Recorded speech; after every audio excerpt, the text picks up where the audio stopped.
22nd, 1941, the war changed everything, even the sea and the land.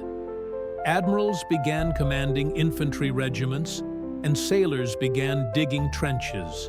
Nikolai Kuznetsov, Vladimir Tributz, Philip Octiabriski, three names that proved that a true warrior fights wherever the motherland needs victory.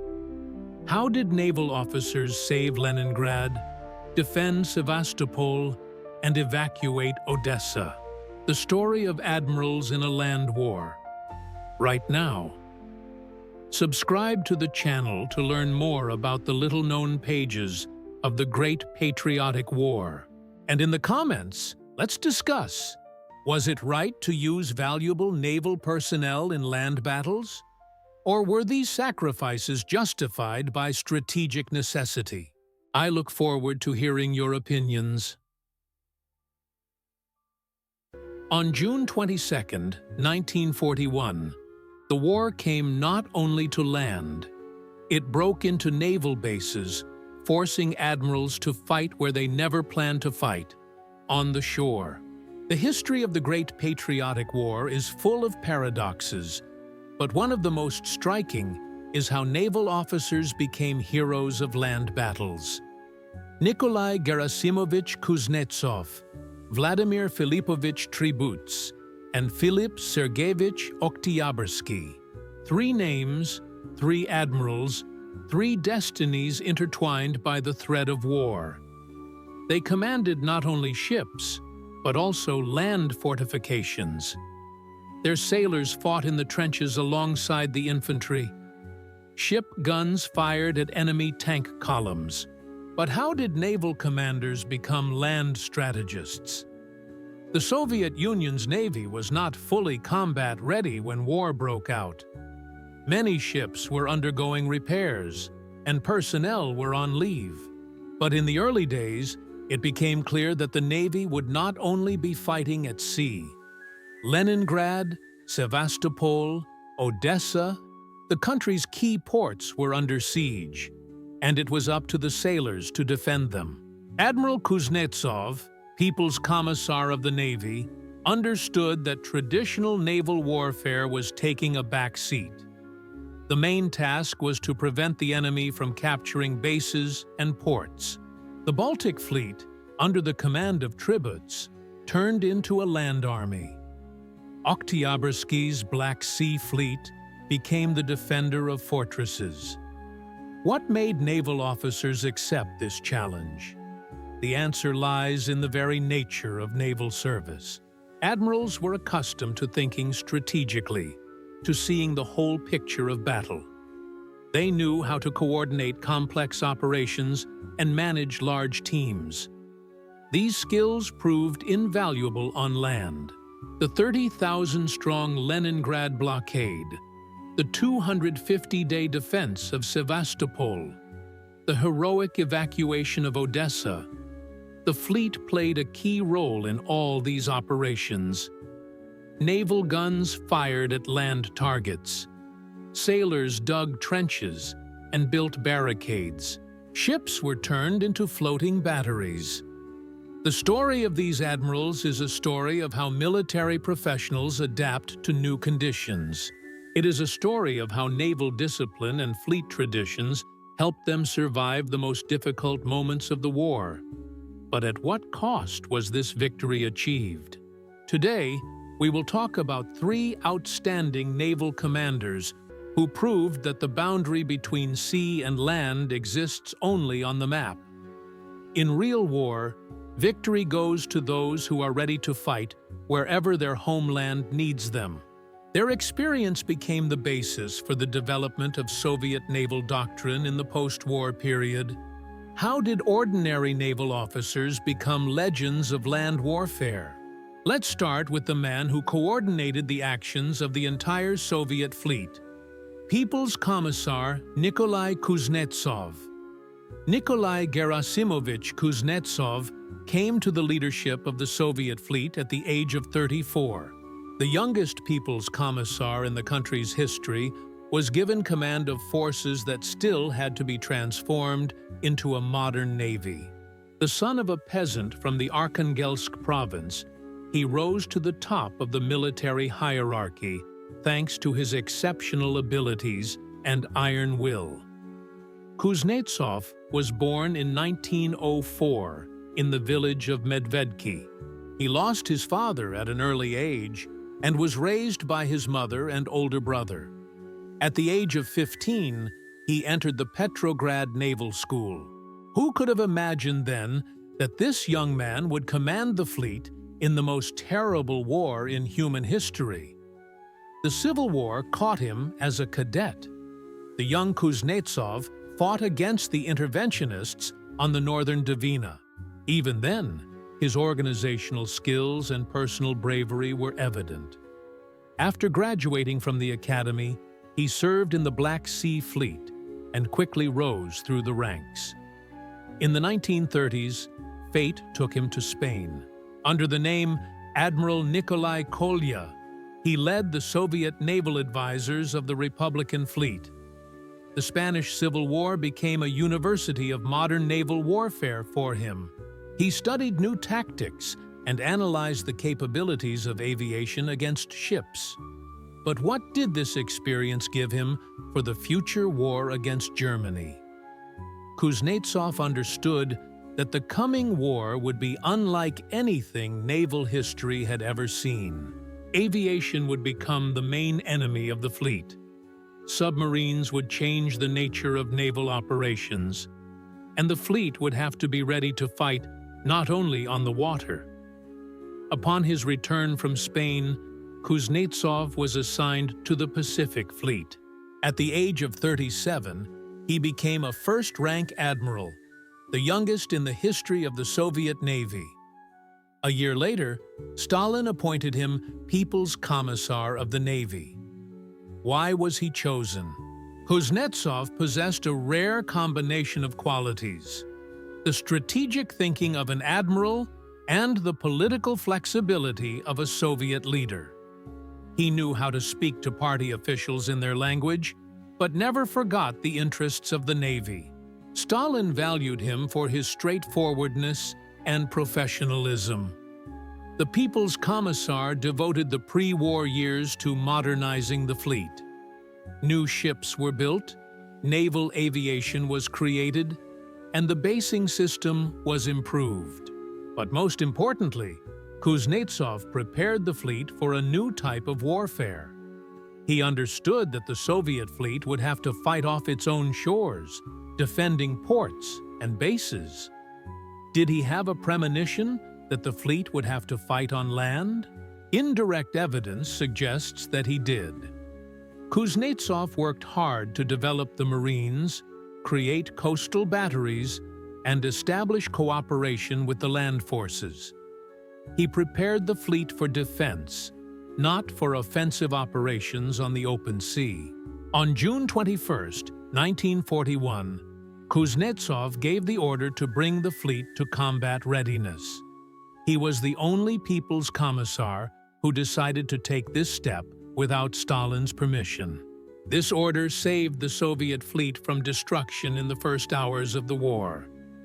Vladimir Filipovich Tributz was born to command in the most difficult conditions.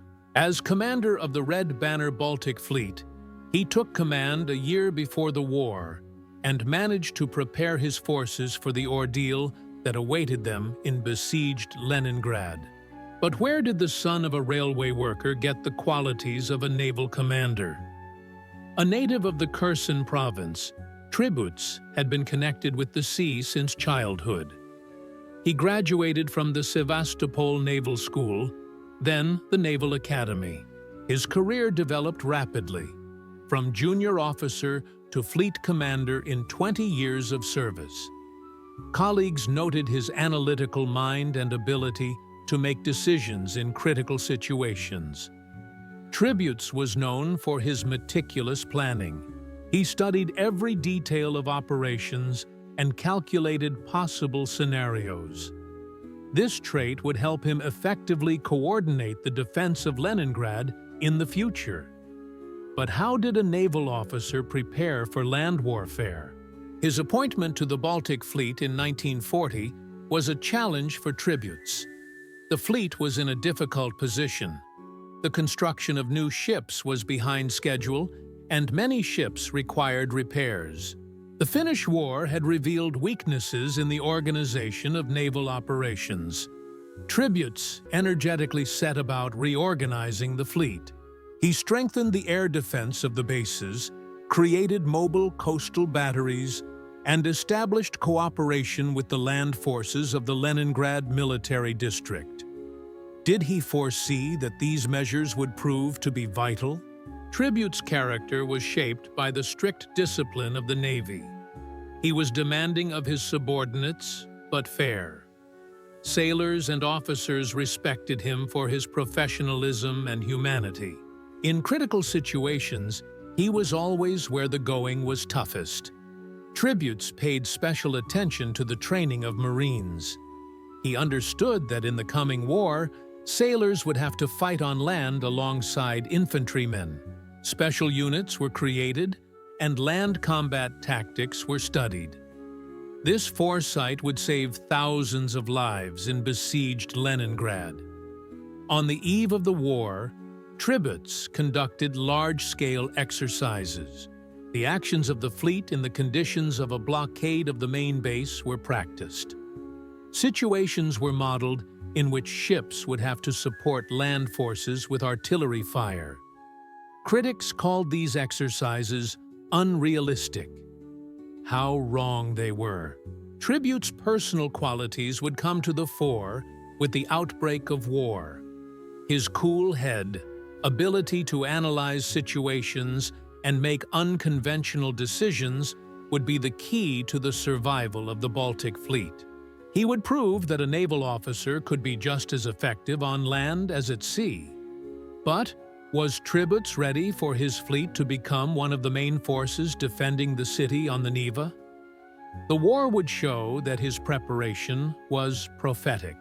Philip Sergeyevich Octiabriski received his revolutionary name in honor of the Great October, but he became famous for defending the city that bore the name of the Russian emperor.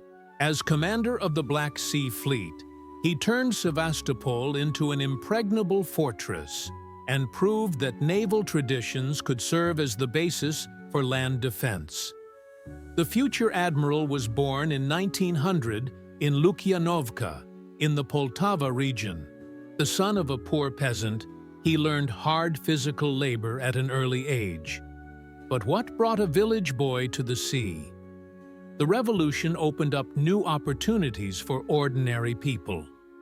At the age of 17, Octiabriski volunteered for the Red Army.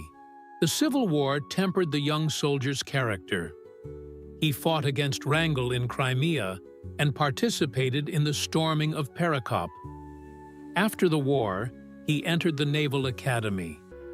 His teachers noted his determination and leadership skills. These qualities would serve him well during the most difficult days of the defense of Sevastopol. He began his service on the Black Sea. He commanded a destroyer, then a division of ships. In the 1930s, he graduated from the Naval Academy and was assigned to staff work. He studied the experience of naval operations during World War I and analyzed the prospects for the development of naval warfare. Octiabriski's distinctive feature was his ability to see the connection between naval and land operations. He understood that the fleet could not exist without reliable coastal bases, and bases must be defended not only from the sea, but also from land. This philosophy would determine all his activities as commander. His appointment to the Black Sea Fleet in 1938 was Oktyabrsky's moment of glory. The fleet was undergoing a period of intensive construction. New ships were entering service, and a modern basing system was being created. The main base in Sevastopol was being transformed into a powerful fortress. Octiabrsky personally supervised the construction of coastal fortifications. He studied the experience of Sevastopol's defense during the Crimean War, analyzing the mistakes and achievements of the past. Did he really have a premonition that history would repeat itself? Many of the decisions he made in peacetime would prove to be life-saving during the siege. The commander's character was shaped by naval traditions. He was strict but fair. He demanded maximum effort from his subordinates, but he himself always set an example to follow. The sailors saw him not only as their boss, but also as a comrade in arms. What distinguished Octiabriski from other naval commanders? His ability to quickly adapt to changing conditions. He was not a conservative who clung to outdated doctrines. New challenges required new solutions, and Octiabrsky was ready to experiment. On the eve of the war, he conducted a series of exercises simulating the defense of the main naval base. The interaction between ships and land forces was practiced, as was the use of naval artillery to support the infantry. These exercises would become a rehearsal for the greatest defense in the history of the hero city. The Baltic Fleet faced the war in difficult conditions. The Finnish War had revealed the vulnerability of the Soviet naval forces in closed sea theaters. Now it was time to defend Leningrad, the cradle of the revolution and the second most important city in the Soviet Union. But how did a fleet designed for combat operations at sea become the main defender of the city? In the early days of the war, it became clear that Army Group North was aiming to quickly capture Leningrad. German troops were rapidly advancing through the Baltic states. Not only were the land approaches to the city under threat, but so were the naval bases of the fleet. Admiral Tributz made a decision that many considered insane: to use ships as floating batteries to support ground forces. Cruisers and destroyers took up positions in the Gulf of Finland, from where their artillery could strike the advancing enemy. This tactical move changed the nature of the city's defense. Ship artillery played a special role. The main caliber guns of the cruisers had a firing range of up to 30 kilometers. They could hit targets far behind the front line, disrupting enemy communications. The Germans did not expect such use of naval forces, but ships were not the only strength of the fleet. 20,000 Baltic sailors were transferred to the land front. They fought as infantrymen, but retained their naval discipline and fighting spirit.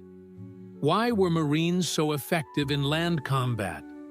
Naval training included more than just seamanship. Sailors studied artillery, sapper work, and communications. These skills were perfectly suited to positional warfare. In addition, naval discipline fostered the ability to work as a team in critical situations. Kronstadt became a key defensive hub. The ancient naval fortress became a base for artillery support for the troops defending the southern approaches to Leningrad. The coastal batteries on Kotlin Island fired at German positions at a distance of up to 45 kilometers. And what happened to the ships that could not participate in combat operations? Many ships were frozen in the ice of the Neva River and turned into non-self-propelled batteries. Their crews fought on land, while their guns continued to serve the city. Nothing was wasted.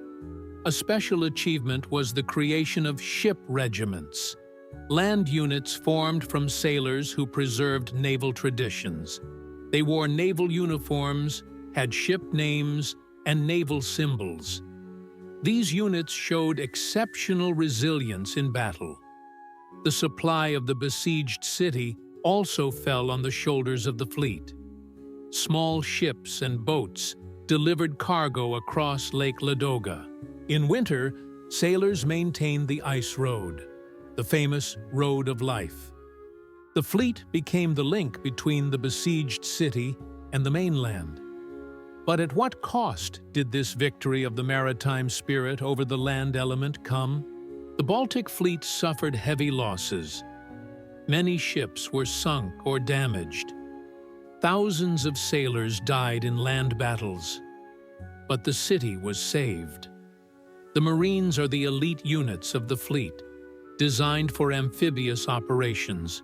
But the Great Patriotic War forced them to fight in the trenches alongside ordinary infantrymen. How did the Marines adapt to the new conditions of war? The formation of land units from sailors began in July 1941. People's Commissar Kuznetsov understood that the Navy had to give up its best personnel to defend cities and bases. Several Marine rifle brigades were created, manned by personnel from all fleets. The Baltic sailors fought near Leningrad, the Black Sea sailors near Odessa and Sevastopol, and the Northern sailors in the Arctic. Everywhere, the Marines showed exceptional resilience and combat skills. What was the secret of their effectiveness? Naval training gave sailors an advantage in land combat. They were more proficient in technology, knew how to work with radio communications, and possessed accurate shooting skills. Ship artillerymen easily mastered land weapons. Signalmen organized reliable communication between units. A distinctive feature of Marines was their psychological resilience. Service at sea tempered their character and taught them to overcome fear in extreme situations. These qualities proved invaluable in land battles. Marine commanders preserved naval traditions. Units bore ship names: Aurora, October Revolution, Sevastopol. Battle flags were decorated with maritime symbols. This boosted morale and created a special atmosphere in the units. The tactics of the Marines differed from those of the regular infantry. They used maneuvers more often and relied on surprise. Their experience in boarding battles helped in hand-to-hand combat. Their ability to operate in small groups came in handy when performing reconnaissance tasks. But were there any disadvantages to using naval personnel in this way? Definitely. Sailors did not have sufficient experience in trench warfare. They had to relearn defensive tactics, mine and explosive engineering, and camouflage. Many of the skills of naval service proved unnecessary on land. It was especially difficult for Marines in winter. Their uniforms were not suitable for long stays in the trenches.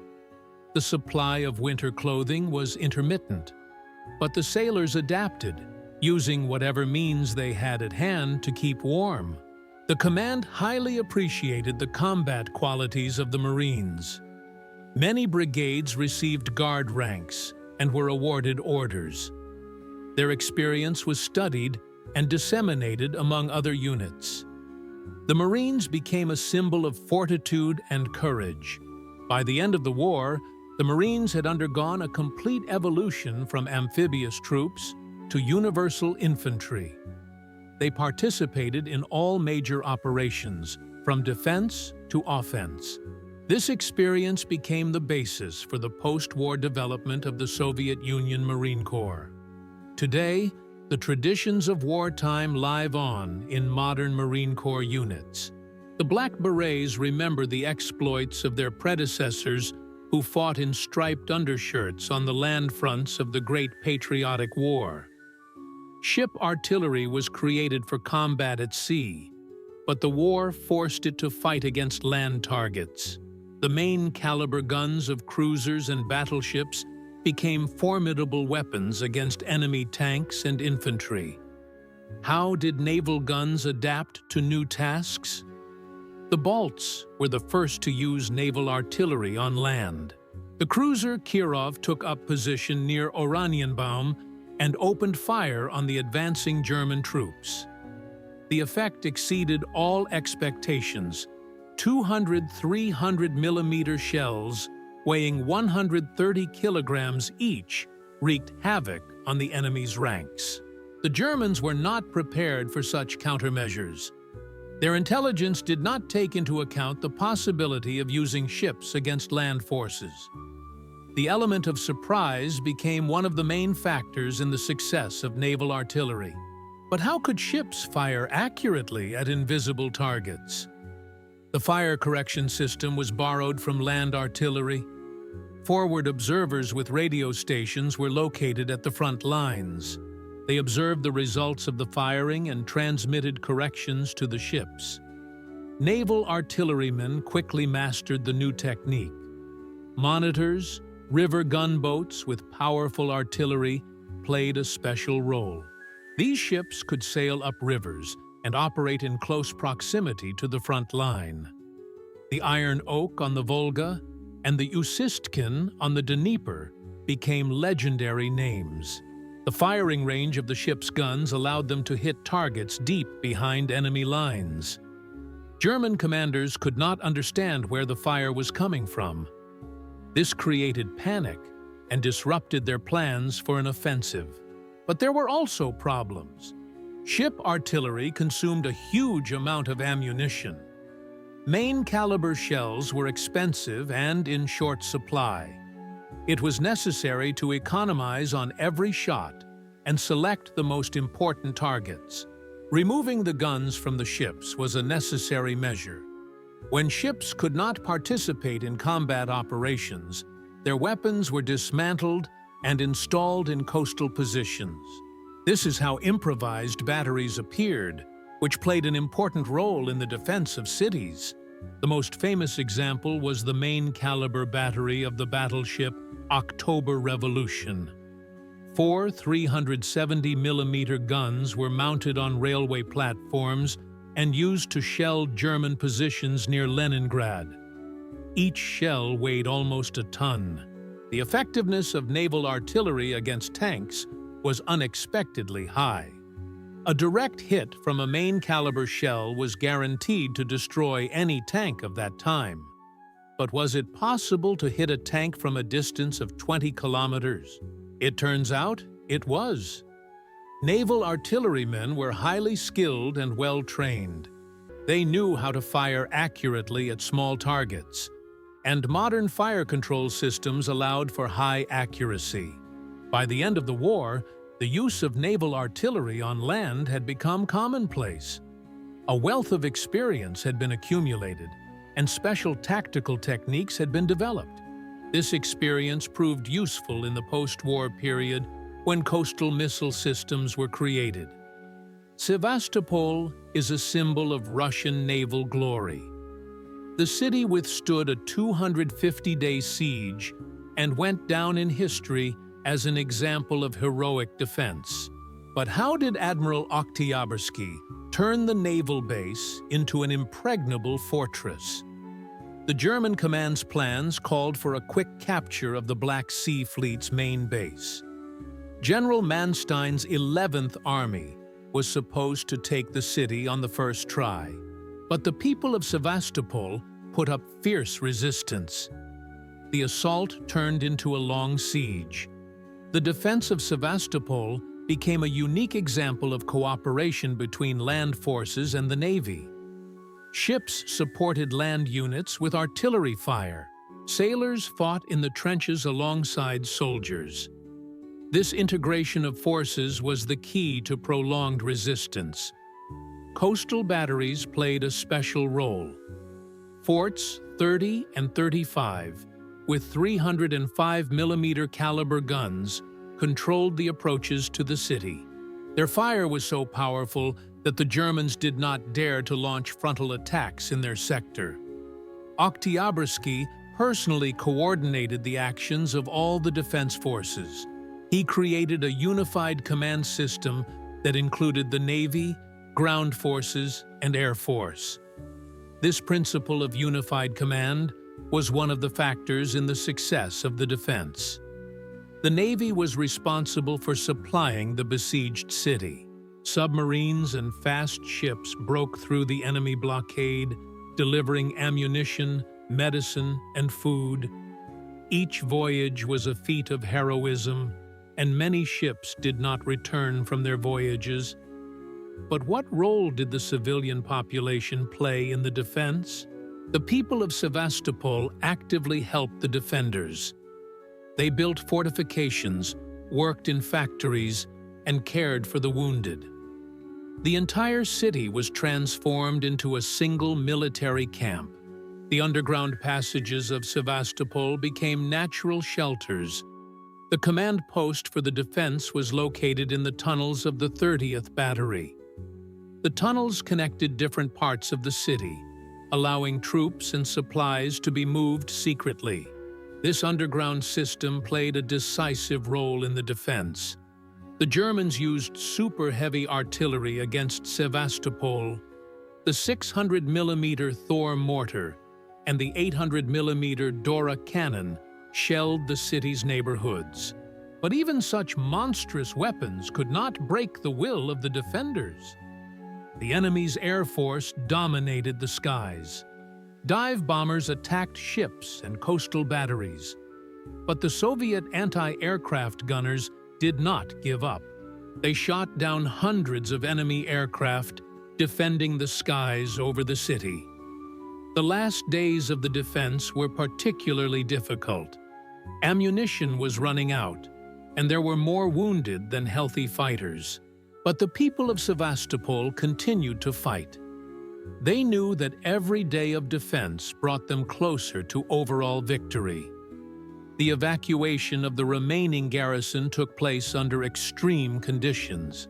Submarines and boats carried commanders and specialists away under enemy fire. Many defenders remained in the city, continuing their guerrilla warfare in the underground. The Sevastopol epic showed the whole world the strength of the Russian spirit.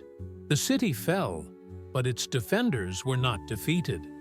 They fulfilled their duty, tying down large enemy forces for many months. Odessa was the first city where the genius of the Soviet Naval Command in organizing land defenses was revealed. 73 days of heroic defense ended with a brilliantly executed evacuation, an operation that went down in military history as a model of naval evacuation. The 4th Romanian Army began its offensive on Odessa in August 1941. The troops of the Southern Front retreated, leaving the city to its fate.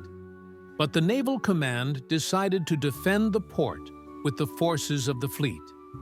Admiral Octiabriski, commander of the Black Sea Fleet, sent his best forces to Odessa. Marines, ship artillerymen, and naval sappers all joined the ranks of the city's defenders. This decision changed the course of the entire campaign. A distinctive feature of the Odessa defense was the close cooperation between the land forces and the fleet. The ships supported the troops with artillery fire, landed tactical assault troops behind enemy lines, and supplied the besieged garrison. The sea became an ally of the city's defenders. The Romanian troops did not expect such fierce resistance. Their plans called for a quick capture of the port. But the defense dragged on for 2.5 months. Every day of delay worked against Barbarossa's plans. The Odessa catacombs became a natural fortress for the defenders. The extensive system of underground passages allowed them to move secretly, create secret warehouses, and organize hospitals. The enemy controlled the surface, but the underground remained Soviet. The Naval Command showed ingenuity in its tactics. Small ships and boats carried out daring raids, landing troops on the flanks of the advancing enemy. These operations disrupted the enemy's plans, forcing them to keep large forces to guard the coast. But why was the decision made to evacuate? The strategic situation had changed. German troops were pushing towards Moscow, and all available reserves were needed. It became impractical to keep large forces in Odessa. The evacuation began in early October.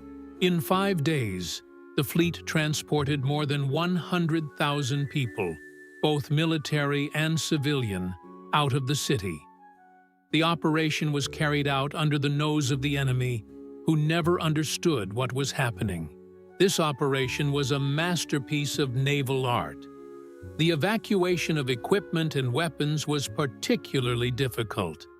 Heavy artillery, tanks, vehicles, all of this had to be loaded onto ships and transported away. Naval specialists showed remarkable ingenuity, using any means of transport available. The sailors were the last to leave the city. They blew up the port facilities, flooded the cranes, and destroyed everything that could be useful to the enemy. The enemy received only ruins. The troops evacuated from Odessa were transferred to Sevastopol, where they took part in the heroic defense of the main naval base. The experience gained in the battles of Odessa proved useful in the new battle. Thus, one victory led to another. The Odessa operation showed that a well-organized defense can be no less effective than an offensive. 73 days of defense tied up large enemy forces, disrupted their plans, and gave time to prepare the defense of other cities. Kronstadt, a fortress island in the Gulf of Finland, became a key link in the defense of Leningrad. Peter the Great's ancient sea fortress was transformed into a modern artillery base, from which support was provided to the troops defending the southern approaches to the city on the Neva. Kronstadt has been a military base for more than 2 centuries.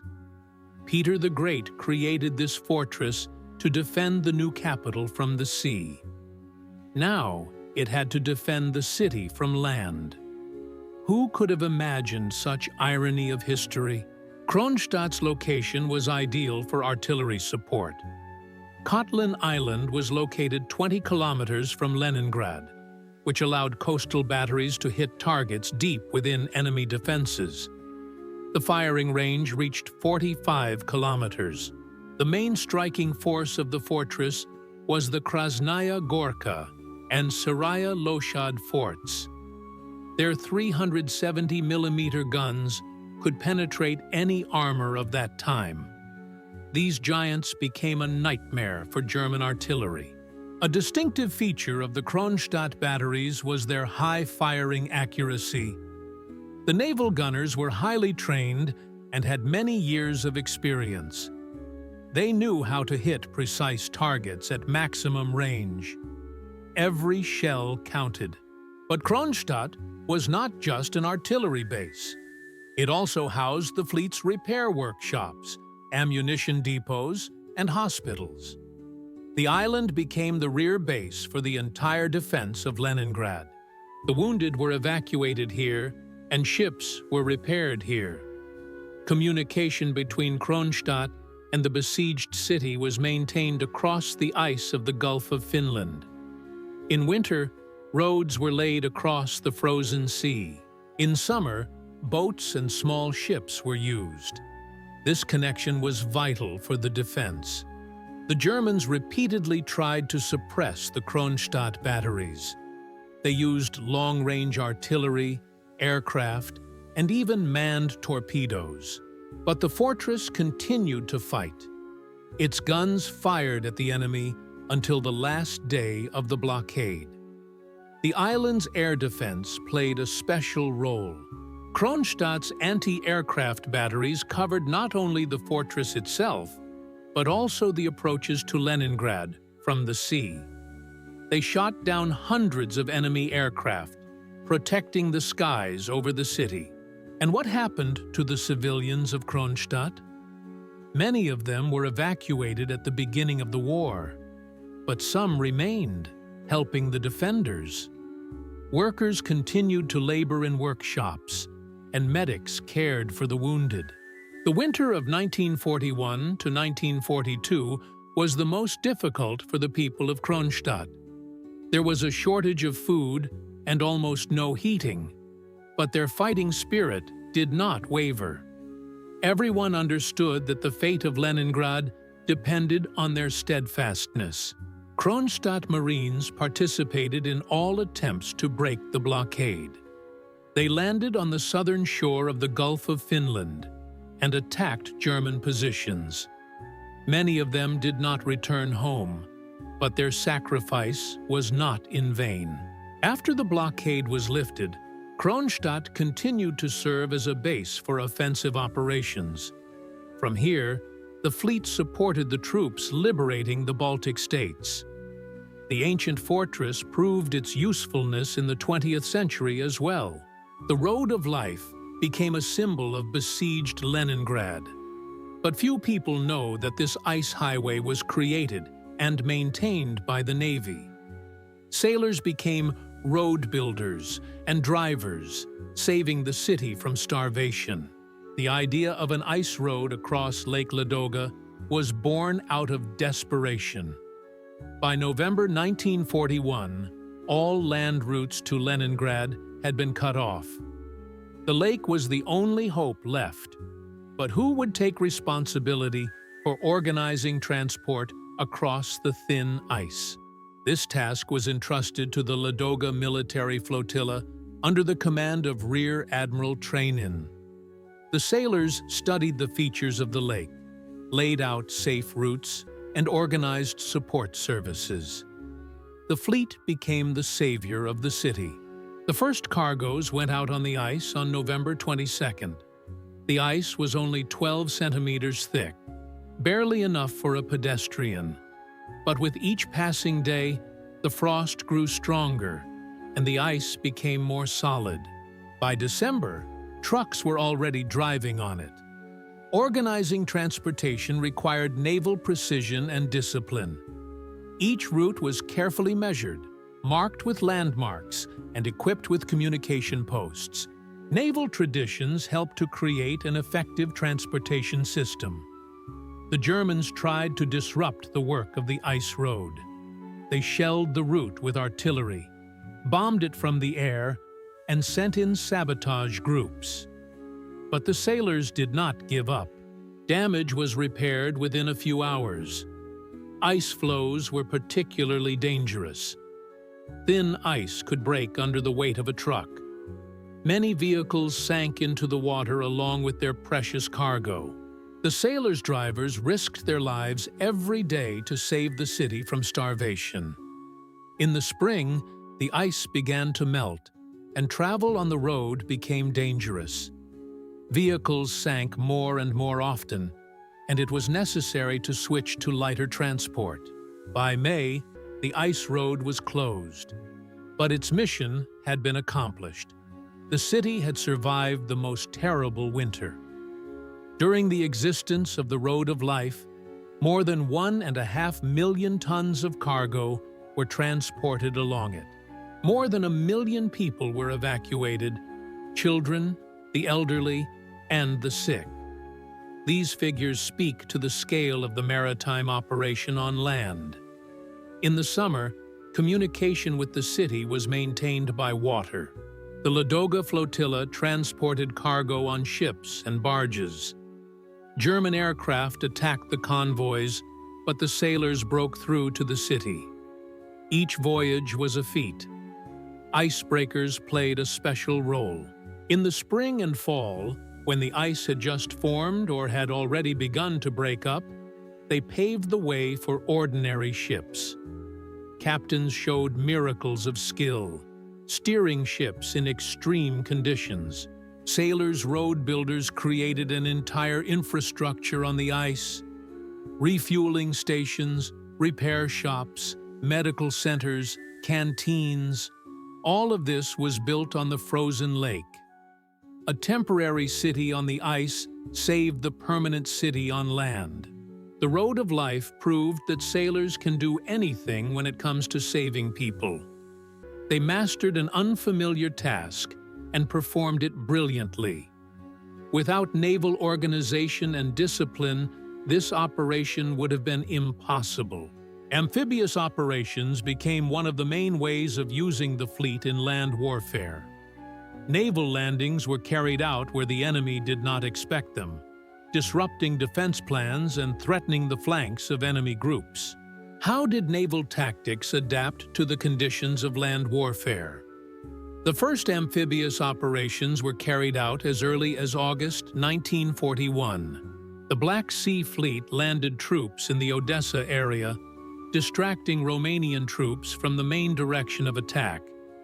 These operations demonstrated the high effectiveness of naval landings. A distinctive feature of Soviet landings was their tactical surprise. Fast ships approached the coast at night, landed Marines, and left before dawn. The enemy only discovered the landing in the morning, when it was already too late. The Baltic Fleet actively used landing tactics in the defense of Leningrad. Marines landed on the southern shore of the Gulf of Finland, attacking German positions from the rear. These operations forced the enemy to keep large forces to guard the coast. The Northern Fleet conducted landing operations in Arctic conditions. Marines landed on the coasts of Norway and Finland, disrupting enemy communications. The harsh climate did not stop the Soviet sailors. The technical support of amphibious operations required ingenuity. There were not enough special landing ships, so torpedo boats, patrol boats, and even submarines had to be used. Sailors adapted any ships for landing troops.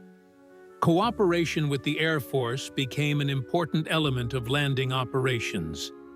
Attack aircraft supported the landing by suppressing enemy coastal defenses. Fighters covered the landing ships from enemy aircraft. The coordination of the different branches of the military determined the success of the operation. Winter landings were the most difficult. Sailors had to land on snow-covered coastlines and fight in polar night conditions. Special equipment was rare, so they had to improvise. But their fighting spirit compensated for the lack of material support. What role did local residents play in landing operations? Fishermen and hunters became guides, showing the way to hidden bays and trails. Their knowledge of the area was invaluable for planning operations. Casualties in landing operations were high. The Marines operated separately from the main forces, often without the support of heavy weapons.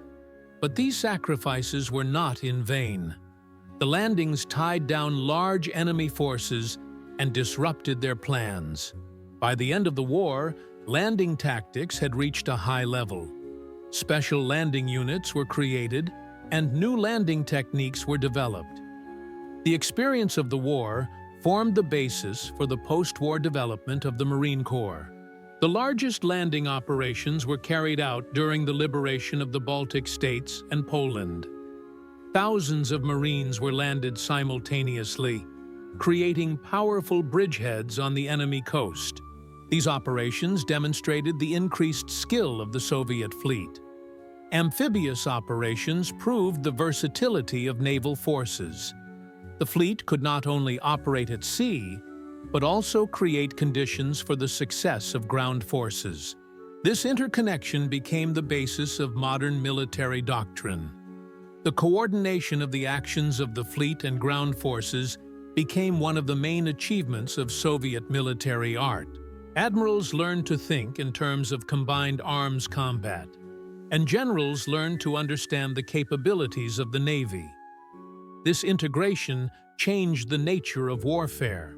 In pre-war plans, the interaction between the Navy and the Army was considered a secondary task. Each branch of the military had its own tasks and its own theater of operations. The war forced a rethinking of these views. Victory required the unification of all forces. A unified command system was established in the early days of the war. In Leningrad, Sevastopol, and Odessa, joint headquarters were set up where naval and army officers worked side by side. This integration had a synergistic effect. Communication officers played a special role. Naval representatives at Army headquarters and Army representatives at Naval headquarters ensured mutual understanding between the branches of the armed forces. They translated tactical tasks from land to sea language and vice versa.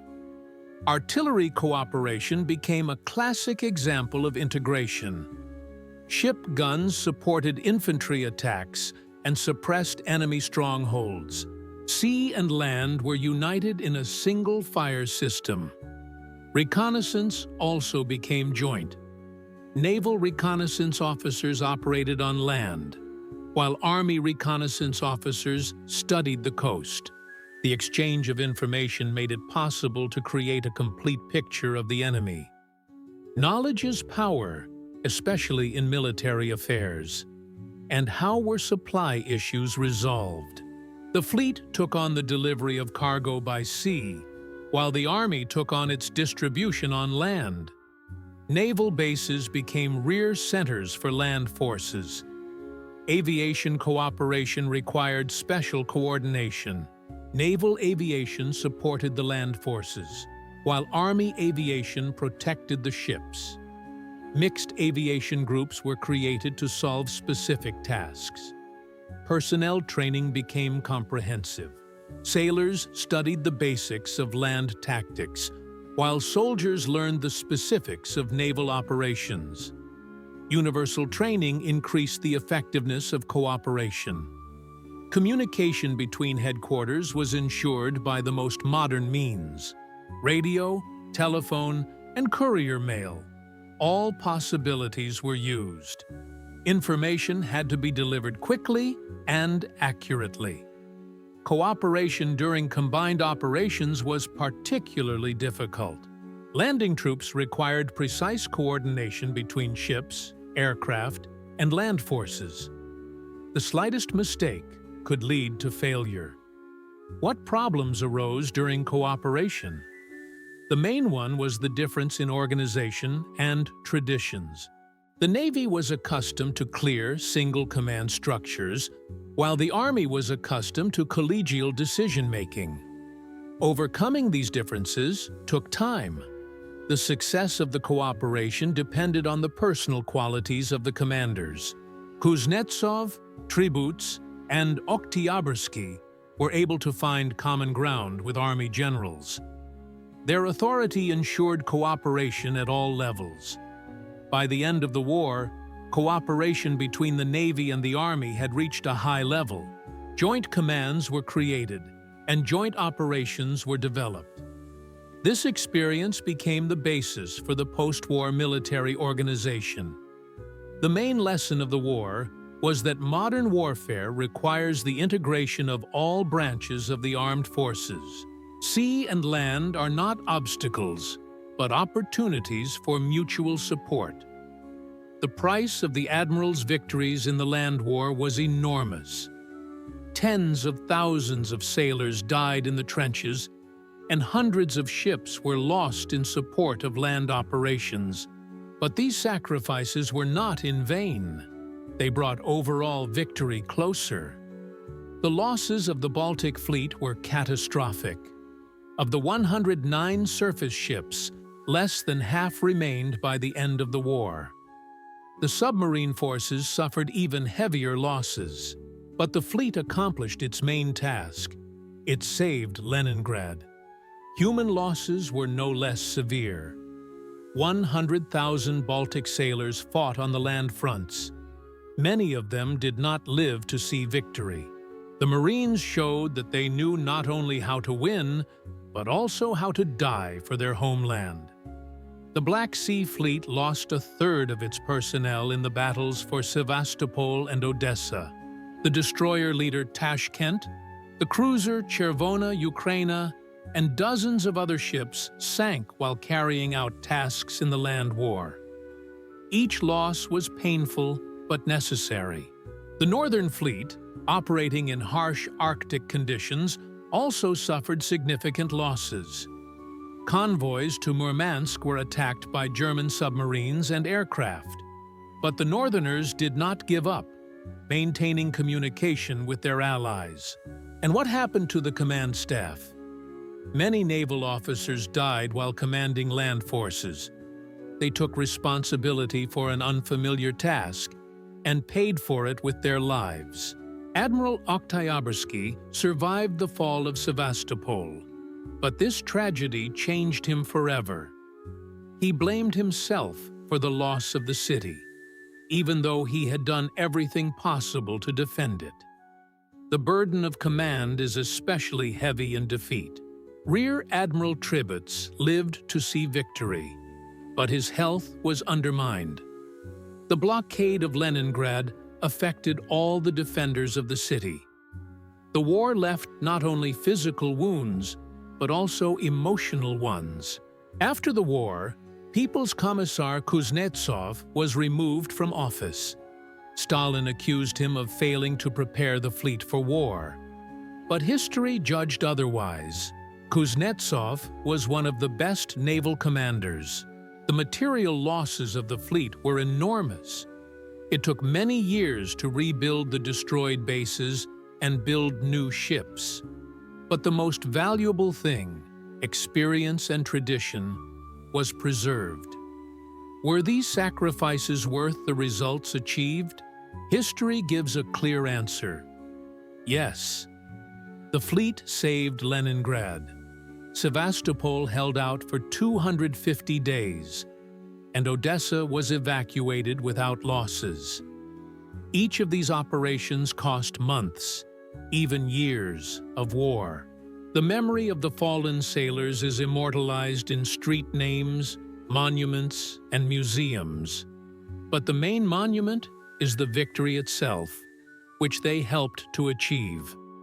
The post-war fleet was created based on the experience and traditions of wartime. The Marines, coastal artillery, and landing forces all developed with the lessons of war in mind. The victims were not forgotten. They became the foundation for future victories. The war showed that there are no big or small sacrifices in the name of victory.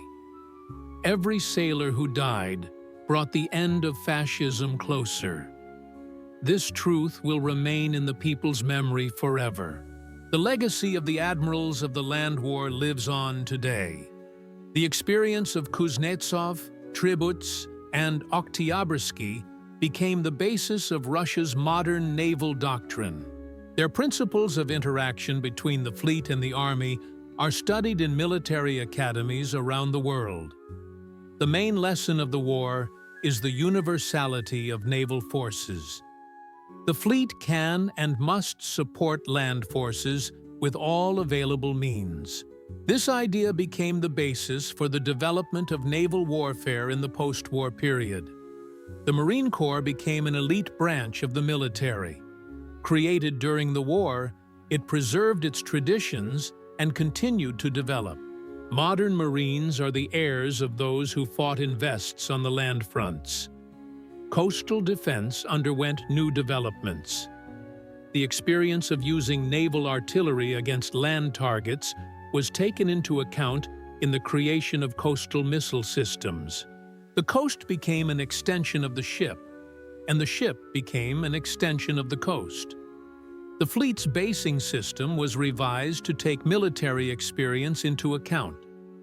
Underground facilities were built, and warehouses and workshops were dispersed.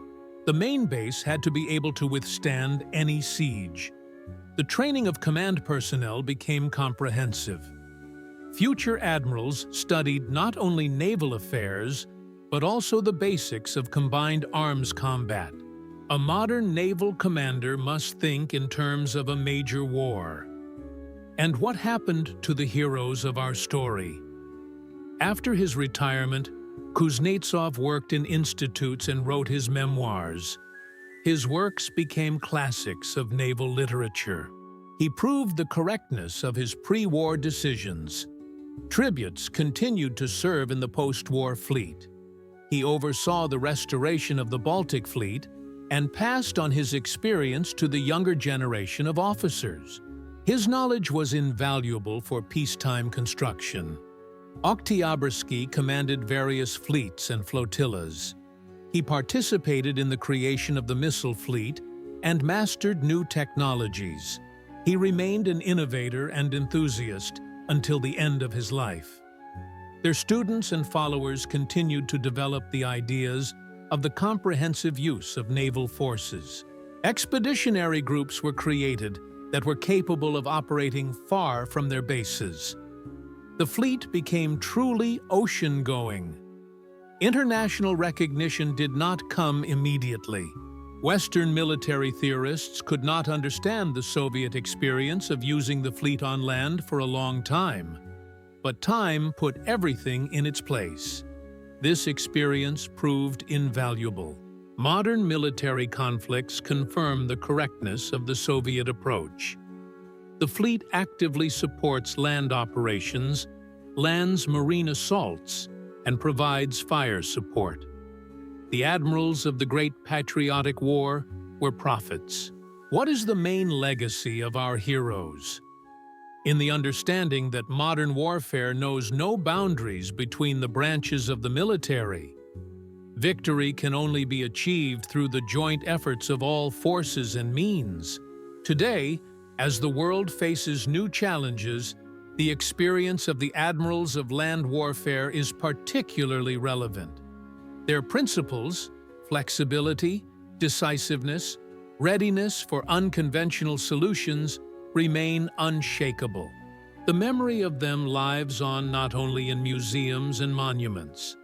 It lives on in the traditions of the fleet, in the combat training of sailors, in their readiness to defend the motherland wherever necessary. The admirals of land warfare have proven that for the defenders of the fatherland, there are no sea or land borders. There is only duty to the country.